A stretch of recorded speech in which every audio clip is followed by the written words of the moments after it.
श्री गणेशाय नमः। आत्मज्ञानामृत ग्रंथ के द्वारा जीवन की सार्थकता और सत्यता क्या है, इसे प्रदर्शित किया गया है। श्री गणेशाय नमः। श्री आत्मज्ञानामृत ग्रंथ समस्त धर्म ग्रंथों का सार, भाग 55। ऐसी घड़ी यहाँ साध ले मनवा, अब ना कभी तू देर कर, सब लोक लाज को छोड़कर तू प्रभु भक्ति का प्रचार कर। नहीं झूठ हो तेरा विषय, तू सदा सत्य का अभ्यास कर, चाहे जितने अवरोध हो मार्ग में, हर दुविधा को तू दूर कर। श्लोकार्थ। कई कई जन्मों के पुण्य कर्म के उपहार स्वरूप हमें परमात्मा की असीम कृपा के द्वारा मनुष्य का शरीर प्राप्त हुआ है। इस शरीर के द्वारा शुभ कर्म करके समय का सदुपयोग करते हुए दुनिया की सब लोक लाज छोड़कर हमें परमेश्वर के गुणों का प्रचार प्रसार करने के लिए निरंतर प्रयास करते रहना चाहिए। सत्य और धर्म पालन के मार्ग में आने वाली सभी रुकावटों को दूर करते हुए आगे बढ़ते रहना चाहिए। आनंद की गर चाह हो तो परम सत्य की खोज कर, इस कली के काल में तू अपने वृत्ति को स्थिर कर।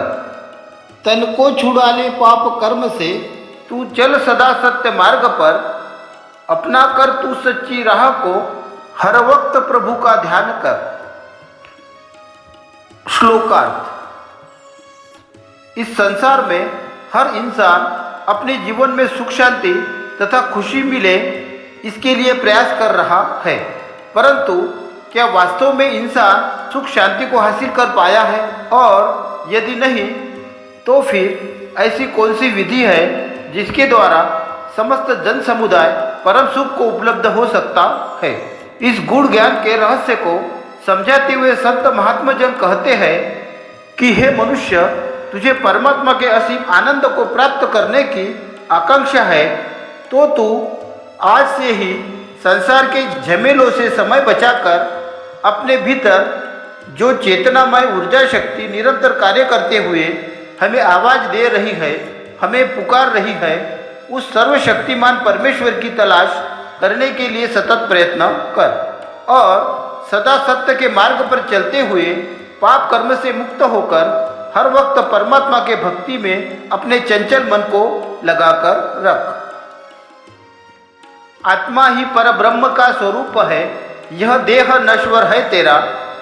आत्मा तन से निकल गई तो क्या तेरा और क्या मेरा। धोखा किया तूने खुद देह से, तेरा मन वासना से है भरा। छल कपट का तू है घड़ा, करके भवसागर से नहीं तरा। श्लोकार्थ। आत्मा एक ऐसी शक्ति का नाम है जिसके द्वारा समस्त संसार गतिशील नजर आ रहा है। इस धरती के कण कण में जो प्राण ऊर्जा वास कर रही है, वह साक्षात ब्रह्म का स्वरूप है। जब तक इस शरीर में आत्मा निवास कर रही है, तब तक ही इस देह का महत्व है। जैसे ही इस शरीर से आत्मा निकलकर पंचतत्वों में विलीन हो जाएगी, तब हमारा संसार से तथा सांसारिक वस्तुओं से नाता टूट जाएगा। फिर यहाँ पर हमारा कुछ भी बाकी नहीं रहेगा। इसलिए संत पुरुष हमें कहते हैं कि हे मनुष्य, तू इस तन को अधिक महत्व न देते हुए आत्मा को खोज करने की दिशा में कार्य कर और अपने मन में जो विषय वासना का जहर भरा है, इसे नष्ट कर। किसी भी व्यक्ति के प्रति धोखा, छल कपट की भावना का सर्वथा त्याग कर। ऐसा करने से तू इस भवसागर को पार करते हुए परमात्मा के परम धाम को प्राप्त करने में कामयाब हो सकेगा। गर लक्ष्य हो तेरा अटल, तो मार्ग के सारे अवरोध दूर कर। संघर्षमय जीवन हो तेरा, तू लड़ता रहे सारी उम्र भर। नियम रहे नीति रहे, तू सदा दुष्ट विचारों का नाश कर। मन पर तेरा संयम रहे, प्रभु आएंगे तेरे द्वार पर।